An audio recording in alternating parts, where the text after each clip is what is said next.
Alright, in this one we're going to make some minor adjustments to the robot's body and add an additional material ID to give him our color like metal waistband. So I'm going to go into the polygon sub-object here and I'm going to use the extrude tool on my polygon ID 2 because I want to recess these back into the body just slightly. So we're going to use our extrude tool, and now if I've set it to local normal instead of like group or by polygon, so I want local normal, and then I want to go just slightly negative with it. So I'm going to recess it back into the body just a bit. So we're going to OK that. Now, what just happened is that all of these new IDs or new objects were basically created with the same ID as what they were extruded from. So I'm going to pull down here, and I'm going to hit select ID 1. So I'm going to select the entire part of the body that is only ID 1. And I'm going to use my grow tool to increase my polygon selection. So I've actually grabbed all of those new internal edges, and we're going to set those to ID 1 also. So now all of these polygons are going to be ID 1, so that internal edge is now the black color that I want. So now we'll go ahead and actually look.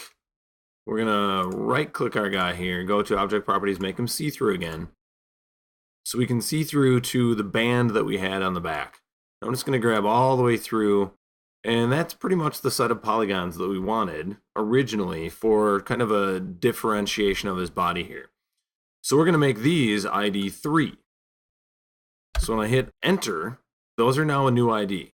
And again, we want to give this a little bit of depth. So we'll extrude in a positive direction this time.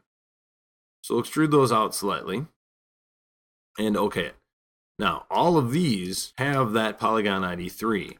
So when I move down here and I hit select 3, it's going to show me that all of those edges are actually selected. So now we're going to go back to our material editor. We're going to find this multi-sub-object material, and we're going to change our number of materials to 3. So when I do that, I now get a new standard material pops in here. And for now, that's actually not what we want. So I'm just going to select it and delete it. Now, down here under my mental ray materials, I'm going to find, in my metal library here, we're going to find a nice, let's see. Let's use this bronze satin.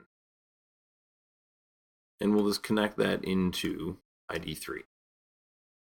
So now if I reorganize a little bit in here, you can see what's going on a little bit better. So now I've got this kind of new metal color on his waist. So we can close that. We will get out of our sub-object level, and let's go back and turn him solid again. So let's turn off see-through. Back up a little bit here, and render. Now if we like the metal color that we've used on his waist, and it seems awfully dark. Definitely different than the rest of the body, but it's a bit too dark. So we're going to go back to our material editor, and we're going to look at changing that. So I'm just going to grab all that and delete it. Let's look maybe at trying one of these chrome colors. Now, part of the issue may just be the fact that my character exists right now in a pretty much solid black environment. So with that the case, there's not a whole lot for it to reflect right now except for some of these background images. So I can see over here that that is actually showing up.